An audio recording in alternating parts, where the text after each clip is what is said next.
got it. Ooh, there's no me. Where am I? Weird.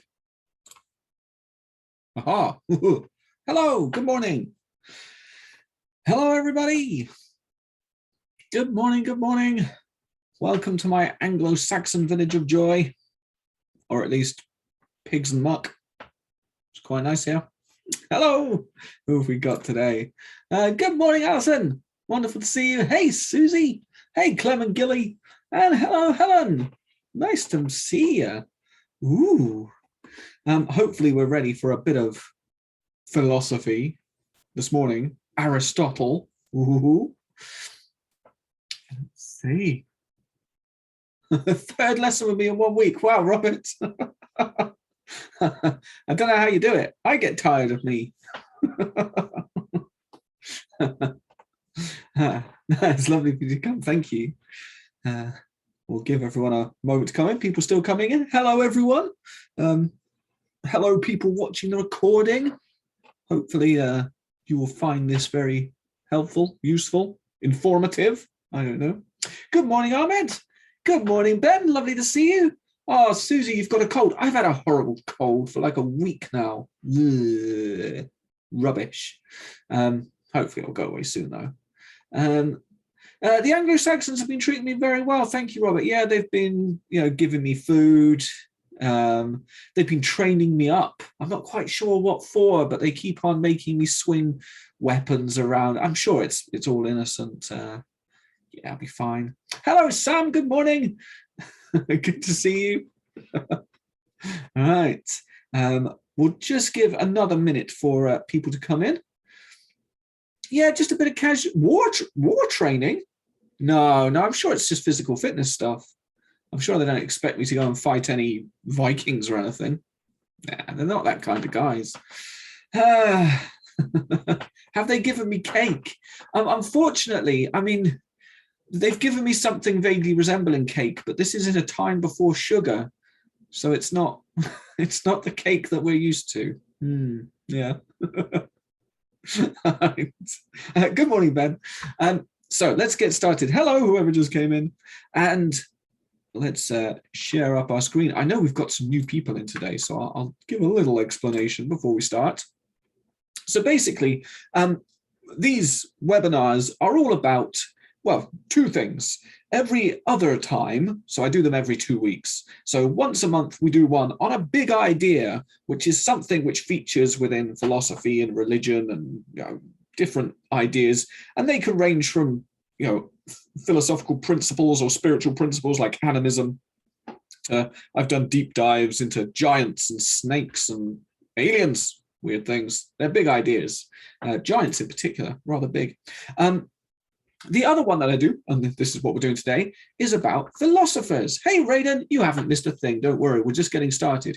So over the last, I don't know, year and a bit, we've done quite a few philosophers, quite a few indeed, from modern philosophers to ancient philosophers, psychological philosophers. There's been a whole load. But this one today, we're looking at Aristotle, and that fits in our sort of triumvirate of three great Athenian, Aristotle, not natively Athenian, but they all sort of connect to each other. So we had Socrates first 2 months ago, then we had Plato last month, and this month we have Aristotle, who is the third of our triptych, if you can call it that. So we're going to look today at Aristotle's, or some of, having an hour to look at some of these philosophers' work is quite difficult. But your favorite philosopher is Nietzsche. Yeah, I like Nietzsche too. We did Nietzsche a few months ago. He was awesome. Yeah. It's a bit too short to actually go into everything that these philosophers talk, because they lived for years and they taught a lot of stuff.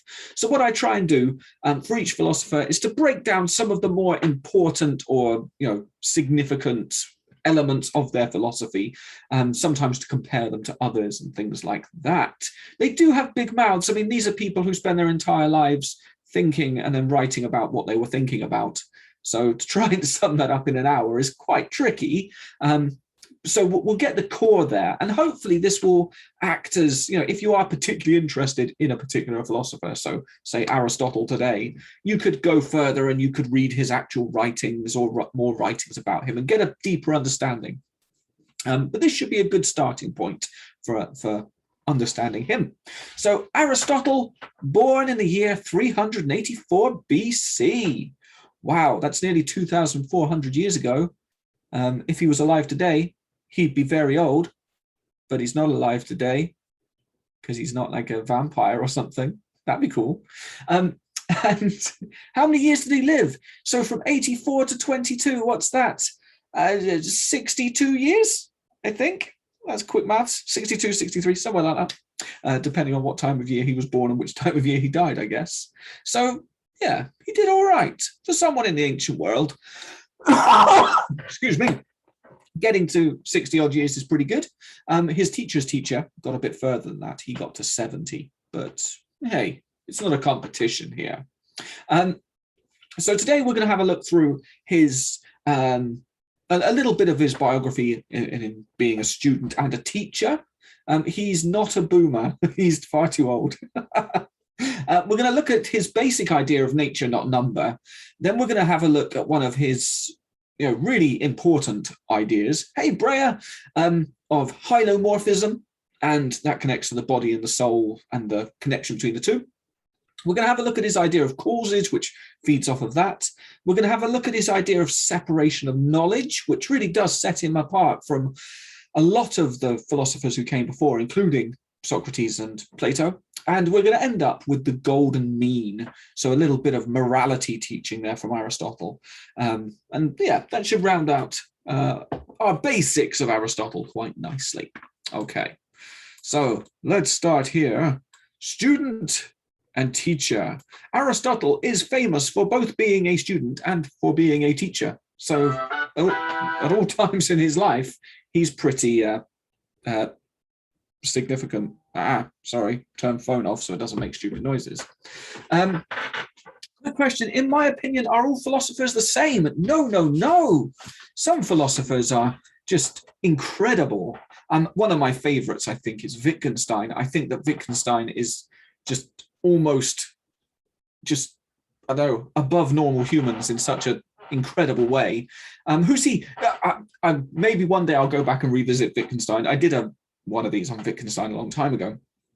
But some philosophers are kind of a little bit like Anaximander. I like Anaximander. He tried really hard. He was an ancient Greek. And he came up with some good ideas, but we've now found out that most of it's nonsense. He gets points for trying, but he's certainly not in the level of Wittgenstein. Wittgenstein was a German philosopher from the 20th century who was just mind-blowingly intelligent. So there is, in my opinion, philosophers can be better or worse, or more intelligent, less intelligent. And of course, then there's philosophies that you personally agree or don't agree with. So it is Brea. Yeah, it's on there, I believe. But so, let's take political philosophy. I might well agree with the work of Marx if I'm a communist, but I might agree more with the work of Nietzsche if I'm a fascist. Yeah, so my personal opinion of political philosophy would decide, which of the philosophers I prefer. Same with religion. Saint Augustine was an amazing philosopher, but if you're not a Christian, you may well disagree with it. Rain says, wait, Nietzsche was a fascist? No, Nietzsche wasn't a fascist, but his ideologies were taken on by Hitler. So he was Hitler's favorite philosopher, all about the Übermenschen and, one race being better than the other and all of that. So, Hitler did hate the philosophy of Marx, but he loved the philosophy of Nietzsche.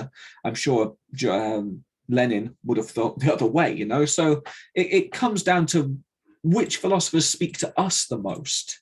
I don't think we could ever have like a ranking of the best philosophers objectively, because it comes down to personal opinion, like most things, I suppose. What's your favorite ice cream? It's about as easy to answer as what was your favorite philosopher. Okay, so good question. Nice. So we've got Brea has answered the ice cream question. It is chocolate. I mean, fine. It's not the best ice cream, but maybe you could write me a 6,000 word essay on why chocolate is the best ice cream, and then I could call you an ice cream philosopher. What is the best ice cream? Probably pistachio, isn't it? I don't know. I had a really nice lemon ice cream once, many years ago when I was a child. That was the best ice cream, but I doubt I'll ever taste such a thing again. Fiona, watermelon, that's so left field. That's crazy. Nobody eats water. I think this is just turned into ice cream flavors. So Aristotle here, toffee, nice. Aristotle here, he was the student of Plato. So the way that our three Athenian philosophers go, we have Socrates, who teaches Plato, and Plato goes on and develops Socrates' stuff in more detail and changes some bits. And then we have Aristotle, who comes along and learns from Plato. But Aristotle, although he learns from Plato, he also completely disagrees with Plato on a lot of things, which is great. Often when you are a student, it's very healthy and very good to disagree with your tutor. I remember when I was studying philosophy at A level, even, I had some big disagreements with my philosophy tutor and with my politics tutor too, who was a great big communist. I mean, he wasn't a big man, but he was, a massive communist. But that's good. It leads to healthy discussions. And I imagine that Aristotle and his teacher Plato had a lot of those wonderful discussions. Now, because he's schooled by the best, Plato before him is the best, we're going to assume he's going to be quite a good philosopher. And he attracts the eye of King Philip II of Macedon, who takes Aristotle, or offers Aristotle a job to teach his son. So here we have a picture of Aristotle teaching King Philip's son, who is known as Alexander, more frequently known as Alexander the Great. And Aristotle taught him for, we think, at least a couple of years. This picture here suggests that he taught him sort of one-on-one, which probably wasn't accurate. Probably there was a small classroom there made up of nobles and princes. Oh, sorry, Raiden. Raiden's trying to take notes. If I've tried to go slower. I find it very hard. My brain, you see, it just needs to spit it all out. I spend hours sort of forming the ideas, then I just need to go, "Blah!" So I will try and go slower, but I can't guarantee it. So yeah, Aristotle teaches Alexander, and then Alexander goes on to conquer most of the known world. He defeats the Persian Empire. He takes the Macedonians all the way to India eventually. So I'm being asked here to write the names. So we have the king, Alexander's dad. Oh, that's is Philip II, and his son is Alexander the Great. This is a very thick pen, isn't it? There we go. Why is one of their hands yellow? I don't know. I assume that's just because it's a very old painting, maybe, or maybe the ink got messed up. It's not supposed to be yellow, I think. Yeah.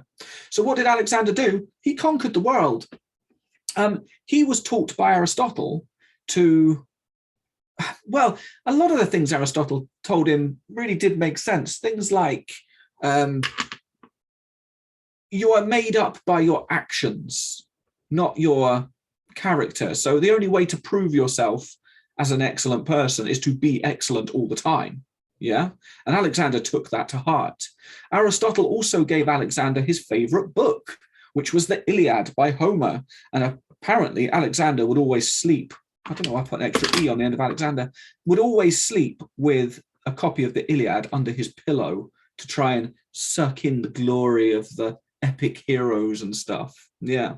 So Brett asks, did Aristotle encourage Alexander to conquer the world? In a way, yeah. I mean, probably not directly. I doubt Aristotle sat there and said, hey, go and destroy Asia. He probably, just instilled Alexander with this idea that, well, here's a quote from him. Where have I've got it written down here, but I haven't put it on the thing. We are what we repeatedly do. Excellence, then, is not an act, but a habit. So that's a really clear message to Alexander. If you want to be excellent, you have to go out there and do things. You can't just sit in your room saying, I am excellent, because that's ridiculous. You have to prove your excellence at every point. Now, when he's saying that, he's probably thinking, I don't know, be excellent at horse riding or be excellent at being a king. Aristotle's probably not suggesting that Alexander be excellent at killing Persians, but that's the way Alexander takes it, of course. Raiden would like me to write that quote. I tell you what, I can copy paste it because I've got it here somewhere. Here we go. I will paste it up here. So this is one of the sayings of Aristotle, of which there are many, many, many. Here we go. We are what we repeatedly do. Excellence, then, is not an act, but a habit. There we are. Now, Raiden, if you are a bit, if I do go too fast for you, remember I will be sending this recording out afterwards, so you can, pause it then and take a breath. To be excellent or not be excellent, that is the question. Yeah. So, he's famous for being a student. He's famous for being a teacher. He's only with Alexander, we don't know for sure, but we think just a couple of years. But he definitely makes an influences Alexander. Aristotle himself spent most of his life in Athens, sort of the Greek capital. It wasn't technically, but the most important city in Greece. But he was born in a little town in the north near Macedonia. And when he made such a good impression on Alexander's dad that as a gift, Alexander's dad, Philip II, returned Aristotle's city back to its people. Previously, Philip had attacked Aristotle's city, killed a load of people, and enslaved everyone, just turned it into a great big city of slaves. And out of respect to Aristotle, he freed all the slaves and gave them their city back. So that's a nice gesture for a crazy evil dude. Raiden, I'm not gonna. I can't write everything down. Sorry, I'll just run out of steam completely, and we'll never get to the actual philosophy. But yeah, as I say, play back the video, and you can pick it all up. So let's start with the real basics of Aristotle's disagreement with Plato, and that is this idea of nature, not number. Now, to Socrates and Plato, again, Socrates was Plato's teacher, the world could pretty much be summed up in mathematical terms. Everything is numbers, angles, and the reason for that is because numbers and mathematics are pure. They are as close to what Plato called the forms as possible. Now, Plato believed that there was a world of perfect images and experiences and things, and that everything on earth represented those in some way. And for him, maths was the pure one, because a number one is the same on our planet, or at least in our minds, as it is in the world of the forms. Everything is numbers. Yeah, that's it. Now, Aristotle disagrees with this. Aristotle is far more like a scientist than a mathematician, and I know that the two combine, but Aristotle believed that it's nature that we find truth in. Don't worry about some weird alternative reality of forms. Instead, we need to focus on what's in front of us, what exists, what we can study, measure, observe. So we cannot observe the number one. It is not really an observable thing. It is a concept which is quite static, but we can observe a cute little monkey. We can watch it. We can watch it grow from a baby monkey into a great big monkey. We can identify what it eats, how it behaves in certain situations, what happens when we give it a banana, what happens when we throw a rock at it. We can observe all of this stuff, and by doing that, we learn about the monkey. Now, we could not do that just by, thinking of monkey and mathematical principles. To Aristotle, that doesn't work.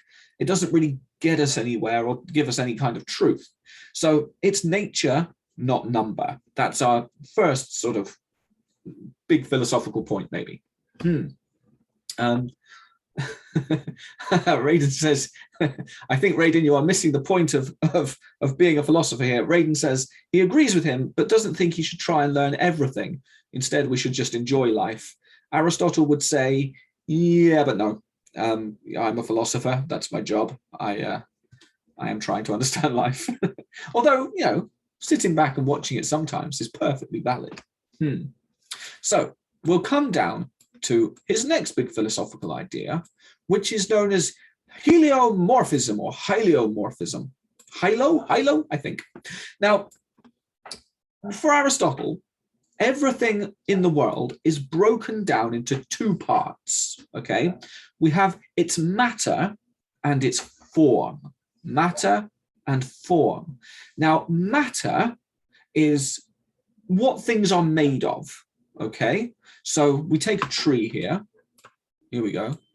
A tree is made up, if we're thinking ancient Greek here, they didn't know about, or at least they didn't have the same concept of atoms as we do. By this point, the word atom has been used by philosophers, but it's not quite the same thing. But we'll keep it simple. A tree is made up of wood and leaves and, I don't know, water. They probably understood that and things.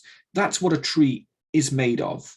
An axe here is made of wood and metal. Yeah, a pig is made of pig flesh and blood and bones and the things that we see inside a pig, and a sausage is made of pig. Yeah, that is the matter of these things. But then everything also has a form.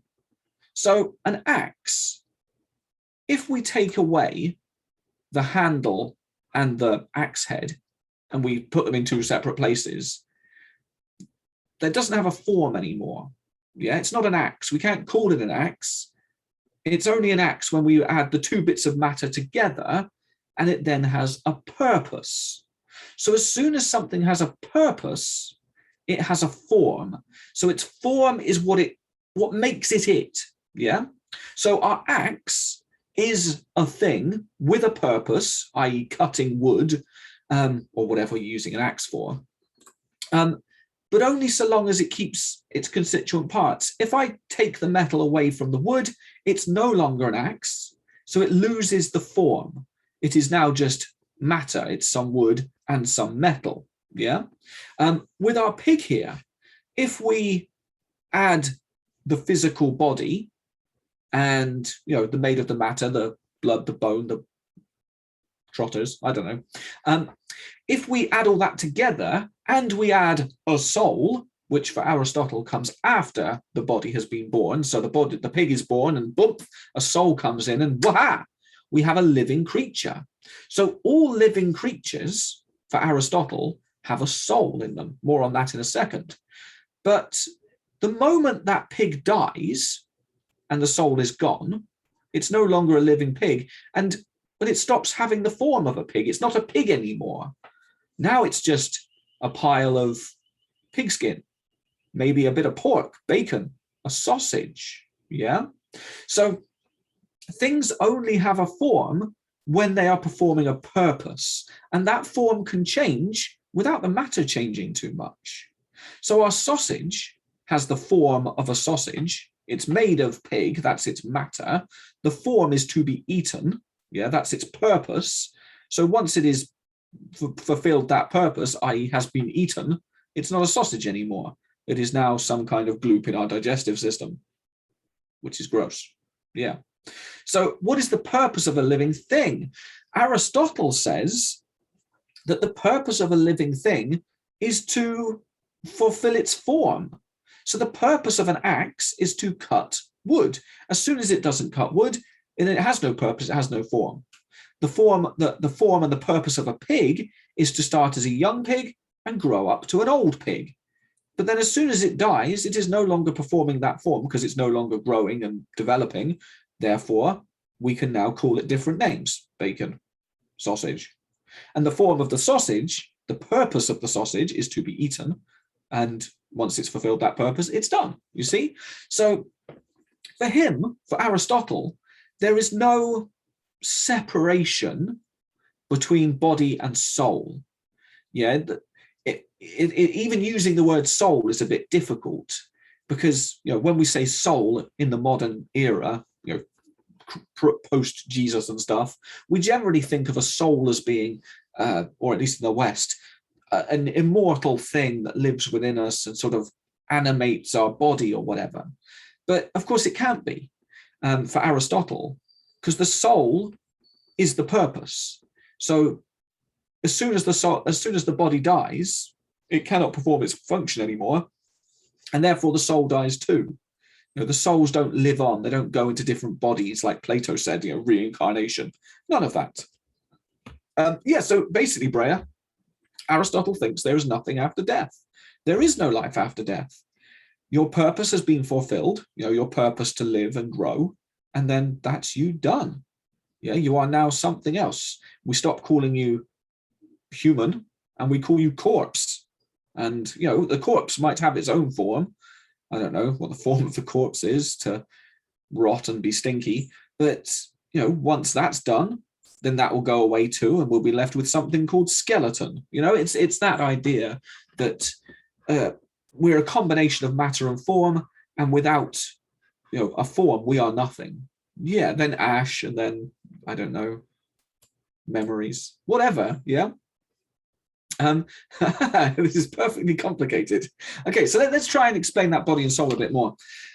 So a living creature, whether it's a pig or a human, we'll go with a human because that's understandable, relatable. A human is made up of two parts. We have the matter, which is today we would say our atoms, our molecules, and we could even talk about, different parts of our body, our lungs, our liver, our bones, that kind of stuff. And inside that, there is a soul. But really, all that Aristotle means by soul, on a basic level anyway, is that it's that thing that makes us alive. So life, the life force, the energy, that is the soul. So we are a combination of those two things. And just like the axe head and the axe handle, if we take them apart, then we have nothing. Yeah, the soul just dissipates because it cannot, there's no purpose to it if it doesn't have a body. So it doesn't exist. And the body fades away, rots away, whatever. And that's lost its form as well. So after death, nothing happens, Raiden, is basically what Aristotle's saying, which is very different from his teachers. Plato says, that the soul and the body, they come together for a time, and then when the body dies, the soul goes on and is reborn in something else. But Aristotle has a real problem with this. What is nothing? Just for Aristotle, it is the absence of being, or the absence of existence would be nothing in this case. Plato says that our souls can move around into different bodies. Yeah, the soul lives on, the body goes away, the soul gets put into a new one. Aristotle says that cannot be, because the soul of something is its individuality. Yeah, you couldn't take the soul of a pig and put it in a human body and for the two to work together, because the living element of pig doesn't connect with a human body. I mean, we could maybe do a thought experiment to make this clearer. Let's say that a human dies and a pig dies, and the pig's soul gets taken out and put into the human. We then have a thing that was trying to live in all the ways of a pig, but it was trying to live it with a human body. So would it start walking around on all fours? Would it be able to speak, or would it just grunt? Would it eat human food, or would it be attracted to swill and stuff? Would it try and do everything in a piggy way? Maybe. That's what Aristotle seems to think. Whereas the human soul gets inside the pig body and can't function either, because it's trying to walk on two trotters and it cannot. It's trying to speak human languages and it cannot. All it can do is grunt. It just wouldn't work. So the idea that souls can move around and be different things to Aristotle was just complete nonsense. Brea says in this thought experiment, we'd be assuming the soul remembers what it was before. And that's Plato's idea, that the soul is what makes you a person with certain characteristics and personalities. So a pig soul and a human soul would be different, and they would have memory of what they are. But Aristotle's saying that the soul is just the life force of an individual being. So it cannot, in our thought experiment there, couldn't happen with Aristotle, because the soul cannot survive past the body. Once the human's purpose is fulfilled, there is no more life force. That's it. It's just done. Which I don't know. Maybe that's a bit grim. Yeah. What if the pig soul went to another pig? Well, in theory, according to Plato, then that would work fine. But Aristotle says it cannot go into the soul of another pig, because each pig is individual and our life force doesn't work like that. The life force is a symptom. Let's put it this way. The soul is a symptom of being alive. It's not the thing that makes you alive. The body comes first, the soul comes into it, life happens, and then when it dies, the process goes backwards and boom, no more human, no more pig. There you go. We'll see if we can, I don't know, make that a bit clearer as we go. So maybe this will help us as well. Aristotle thought that everything was made up of 4 causes. Yeah. Oh, that's a good question, Bray. What did Aristotle believe created life? That's a good question. I'm not sure enough to say. Certainly not some kind of god. I assume, from what I know, but although I haven't asked this question specifically, I assume from what I know that he would just see it as a natural cause of being caused by the universe. I mean, we've got these 4 causes for all things, so maybe that will help answer that question a little bit. So the first cause of a thing is the material cause, the stuff that something is made out of. So here we have a baby panda. Hello, baby panda. Nice to see you. Now, the baby panda is made up, like our human, like our pig, of blood, bone, fur, cute little face. Oh, love it. That's its material cause, okay?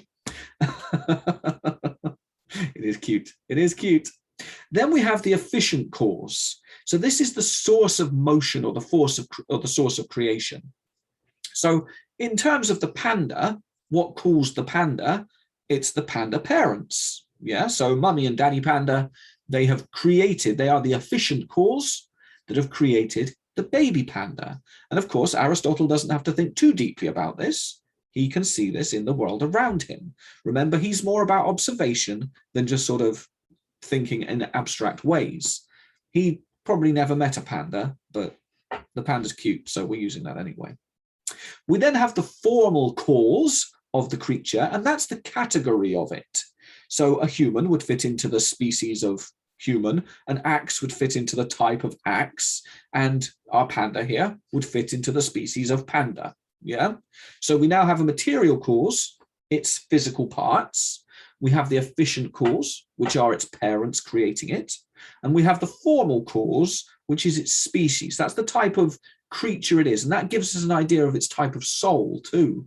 The soul of a panda is very different from the soul of a different creature. We can categorize things, says Aristotle. And he did. He went out into nature and he looked at things and said, well, this plant is different from that, and I'm going to call this that, and all that kind of stuff. He was much more scientific than our previous philosophers. Then there's the final cause. So this is the full development of an individual or the intended function of an invention.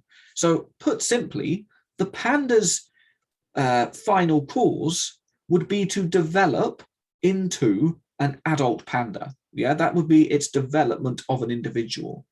Or if it was an unliving thing, then it would be to become useful for the function that it's invented for.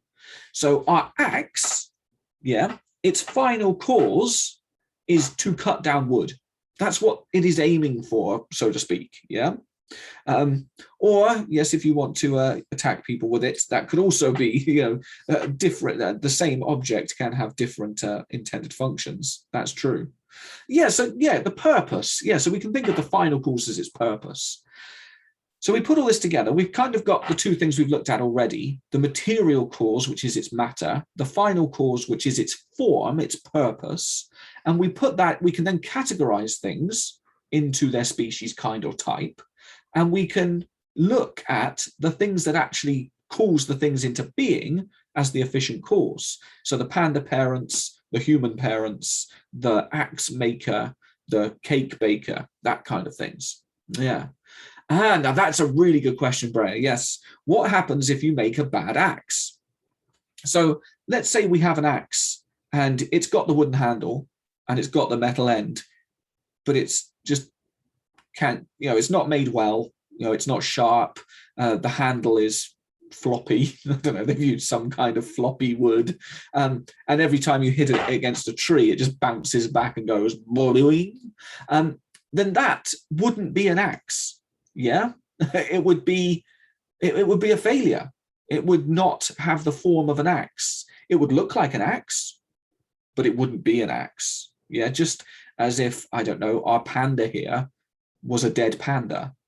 Yeah, it wouldn't be fulfilling its form, its purpose. It wouldn't be developing into an adult panda. Therefore, it's no longer a panda. And we agree with that. It is now a dead creature. Yeah. So if it doesn't fulfill its purpose, then it doesn't have a form, and therefore it is not. Now you could have, I could make an inflatable axe out of plastic, like a comedy axe that I could bonk people with. And that would not be an axe, even though it looks like one, but it would be fulfilling its form as a comedy axe, say, or an inflatable axe, or a whatever we want to call it. So now, yes, so if the purpose of the bad axe was to be a bad axe, then it is, but it's still not an axe, it's a bad axe. Yeah. So if you purposely create something to, have a form or a function that is rubbish, then mission accomplished and it has fulfilled its form. But it's not a good example of the thing. Yeah. I think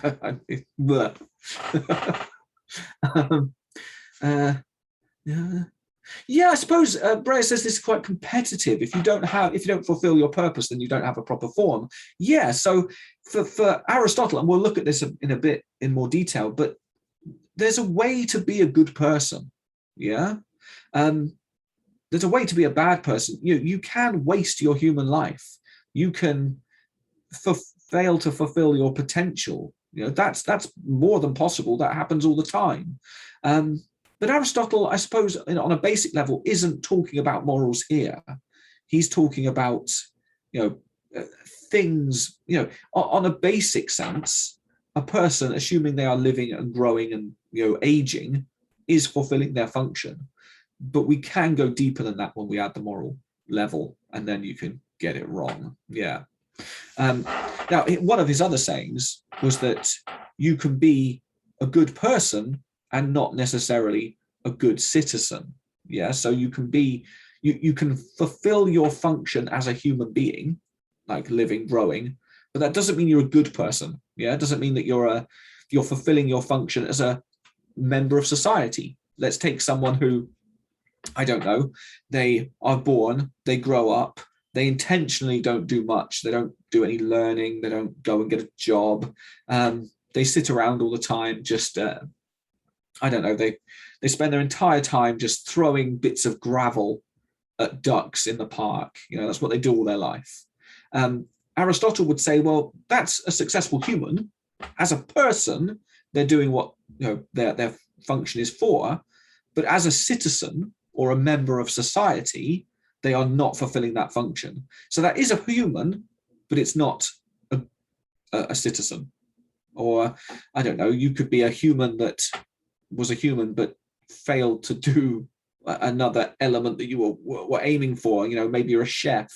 You could be a good person and a bad chef if you're the kind of guy who just constantly burns things or tries to make cake out of sawdust. Yeah. You're fulfilling your function as a human, but not as a chef. So you could call yourself a human, but not a chef. Yeah. What happens if you die as a baby? So for Aristotle, that just means that, you haven't fulfilled your function. You're like an axe that broke. I mean, it's not very sentimental or nice, is it? But on a basic level, it's just, that one broke. Just like sometimes you get a perfectly good axe, you hit the tree, you hit it wrong, and the handle snaps. Just done. It's not an axe anymore. Yeah. It's a bit uncaring, but there you go. He's not. He's not a psychopath. He's a scientist. Let's put it that way. um, So basically, you do not fulfill your form if you die as a baby, and therefore that's you done. Cold hard science. Now, maybe the order that I'm saying, I'm talking about things here, because we're talking about the sort of basic form of a human being. It does sound a bit cold, but trust me, he does get to morals. We'll get there. We'll get there. Now, one of the things that really sets Aristotle apart from previous philosophers was that Aristotle was a firm believer in separating knowledge.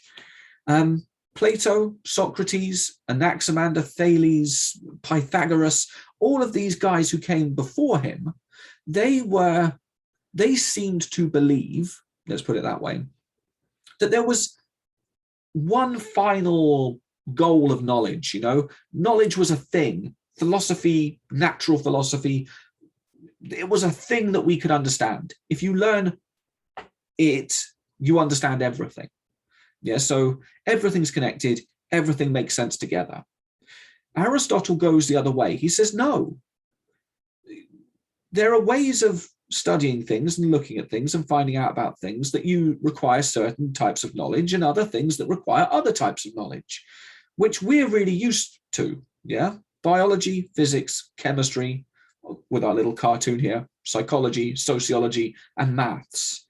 If you go to study those things, you study them, and we have done for thousands of years because of Aristotle, you study those individually. And yes, you might use them. Yeah, the cartoon's awesome. I'll talk to this in a second.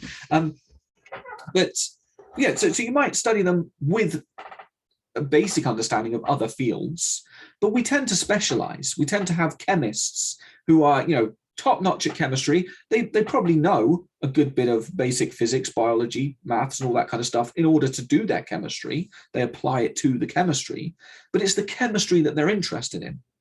Same with a psychologist. You've got to have an understanding of biology, chemistry, and physics to get a basic understanding of the brain functioning and stuff like that. But ultimately, it's a separate field. And this is what Aristotle gives us. Now, some people would say that's a really bad idea, Aristotle. Wouldn't it be better if we all just became students of everything and we didn't specialize? And there's definitely an argument to be had there. But for Aristotle, he thought, no, if I want to go and learn about creatures, then I need to go out and I need to study creatures. And I need to do that in a different way than if I'm trying to work out how elements interact with each other. I'm going to have to do one in a lab. I'm going to have to do one in the rainforest. There's no point trying to apply mathematics to the life of a monkey, as we said right at the start here. So let's keep them separate and let's learn about things in the appropriate way so we can use the appropriate methods to find out about appropriate things. Going out into the jungle and observing monkeys is good for a biologist, but for a psychologist, just sort of going out into the town and observing people isn't going to help that much. They need to sit down with an individual and talk to them. Yeah, you're not going to get far doing that with the monkey as the biologist. It's not going to chat much back to you. So now this is a good counter argument. Breyer says that if you separate things too much, you might become closed-minded, and certainly. So that's definitely the counter argument. Some people would say Aristotle is just pigeonholing stuff here. Categorizing, everything's got to have its place, its species, everything is different. The soul of and purpose of a monkey is different from the soul and purpose of a pig, and some people would say that's a problem. Wouldn't it be better just to look at everything holistically, which is what Plato, Socrates, others did? So whether you agree with him or not, it's still an important sort of step on the road of philosophy, I suppose. Now, I've missed a few comments, so I'll go back. What did Aristotle think of the arts? He liked the arts. He wasn't like a really boring guy. He does exciting stuff and he enjoys fun and things like that. But he doesn't see it, art fulfills a purpose. Yeah, and the purpose of all art for Aristotle on a basic level is to entertain and educate and open up emotions in other living things. And so as long as that art is performing its form, there's no reason there's anything about it, no problem with it. Another quote from him: in all things of nature, there is something of the marvelous. So everything he ever saw, everything he observed, witnessed, experienced, had some kind of marvel to it. He was fascinated by the world. If Aristotle was alive today, he'd be David Attenborough. It's that kind of guy, someone who just wants to go out and look at things and just enjoy the world around him. And that would apply to art as well as watching a spider spin a web, I suppose. Now, there's a good question. So Raiden asks, if your purpose is to live and to grow, what would happen if your body is 40, like you have a bad back or you don't have a leg or something? So that doesn't necessarily stop your purpose. Now, it might restrict your purpose. So let's take someone who doesn't have a leg in Aristotle's time as well. Anyway, I mean, it's different now, but you would say, well, it's still perfectly performing its function of being a human, living and growing. The loss of the leg doesn't change that. But you might say this person wouldn't be a very good runner, in the old Olympics back then. Today, of course, we have the Paralympics, so it's different. So it would just mean that you were restricted in the sort of purpose that you could fulfill. But as a basic living human, you would have as much success and purpose as anyone else. It doesn't matter, I guess. So our different fields here. I like this cartoon because it kind of shows how different fields interact today. And this is maybe a problem with Aristotle. So on one side, we've got the sociologist who's just looking a bit sad. Then you've got the psychologist who's saying sociology is just applied psychology. All they're doing is what we do, but they're doing it, they're applying it somewhere else. The biologist with his octopus here is saying, no, psychology is just applied biology. You're just using biological ideas of the brain and, applying it in a different way. The chemist is saying likewise, no, biology is just applied chemistry. Bodies are just made up of chemicals and chemical reactions. So all you're doing is applying that in a different way. And the physicists are saying, no, which is just applied physics. It's nice to be on top, says the physicist. But then all the way over here is Plato. And Plato is saying, oh, hey, guys, I didn't see you guys all the way over there because mathematics is pure. This is what Plato would say. But this definition wouldn't really have existed in Plato's time. So this cartoon kind of shows us what happens when Aristotle divides things out. Do you end up with a hierarchy? And do you ultimately end up with maths at the top anyway, which is something he was trying to get away from? Like paradigm spray. Everyone's looking at the same thing in a different way. Maybe. How does Aristotle know how to be an artist or a biologist or anything else? Why should he say what you... no, okay, so this is important, and I see where you're going there, Raiden. So Aristotle is not telling anyone what their purpose should be. He's just saying, this is what your purpose is. It's different. He's not saying, oh, we should all be the perfect humans. He doesn't care. He's saying that every human is fulfilling its function of humanity. And on a level, that's great. Now, when he comes to morals, he will lift that up and he'll say, well, actually, there is a way to do this bad and there is a way to do this good. But that doesn't stop everyone he doesn't care, I don't suppose, what you're... if you are a human and you're living and breathing, you have won. You are being a perfectly good human. But at the same time, if we then add the morals on top, we see that some humans can get it right and some humans can get it wrong. So let's go there. We'll look at the morals. Here we are. So Aristotle came up with this concept of the golden mean. The mean meaning average here, not like horrible. Not like that. Do people have different forms like being a biologist? So our form is, our overall form is based on our purpose of living and growing, but each person has a distinct soul which gives them characteristics, and that's why people aren't all the same, and it's hard to decide how much of that is made up from your body. Would someone with only one leg end up with a different personality and characteristics? Aristotle would probably say yes, because it's, if a soul is in a pig, it's going to have a very different kind of life to a human soul or whatever.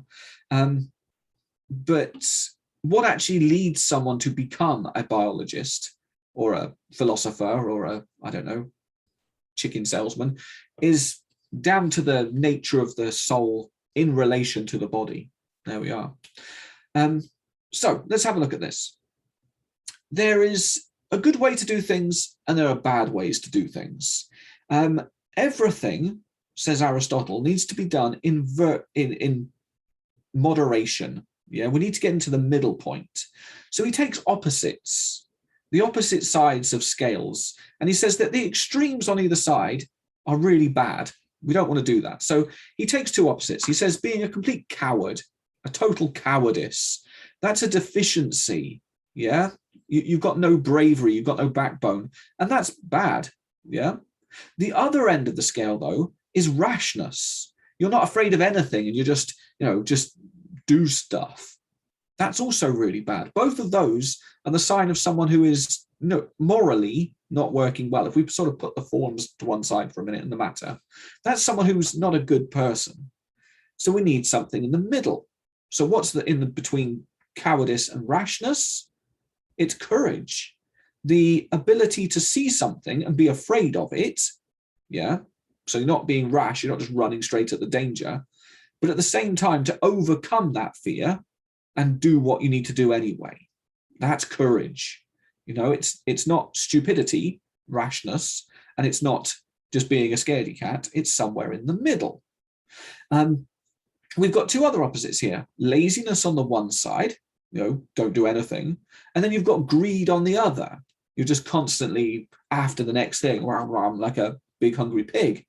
And he says, well, the middle point between that is determination. Yeah, you want things, but at the same time, on the other extreme, you'd rather not bother getting them. So you need to be determined to put your effort in the right place and get what you've decided would be best for you. You're not just running around greedy all the time, and you're not lying around lazy all the time. You're somewhere in the middle, the golden mean. Then we've got combativeness on one hand, just being rude to everyone. Oi, shut up, don't like you. Oh, you smell. Who are you? That's combativeness. On the other side, there's flattery, just saying, oh, everything you say is wonderful. I love you. Oh, yes, you're so clever. Oh, I agree with all the things.